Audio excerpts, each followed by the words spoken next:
আলহামদুলিল্লাহ, অনেক সুন্দর একটা সকাল পেলাম। আজকের সকালটা কিন্তু অন্যরকম, যেহেতু পহেলা রোজা বলে কথা। আর এই সুন্দর সকালে চলে আসলো আমার আব্বু, সকাল 6টা বেজে 17 মিনিট।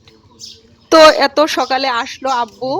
এই যে আব্বুর যে কাজ, প্রত্যেক রমজান আসলেই তার সন্তানের জন্য কিছু না কিছু নিয়েই আসবেন। আব্বু এই ভুলটা আর কোনোভাবেই করেন না। আব্বুকে অনেক ভাবে নিষেধ করি যে এখন বয়স হয়েছে, যেটা থাকবে সেটা তোমার পকেট খরচ করবা, তারপরেও না আমার আব্বু কোনোভাবেই শোনেন না, সেটা হোক ছোট কিছু বা বড় কিছু। তো আব্বু নিয়ে আসলো ভারত থেকে আনানো কিছু খেজুর ও শোনপাপড়ি, আর এগুলো নিয়ে এসেছেন বাজার থেকে।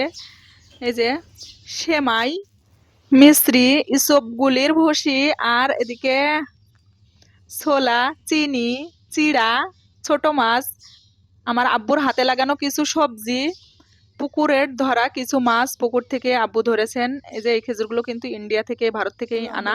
আর এদিকে আব্বু কিছু সবেদাও পারলো।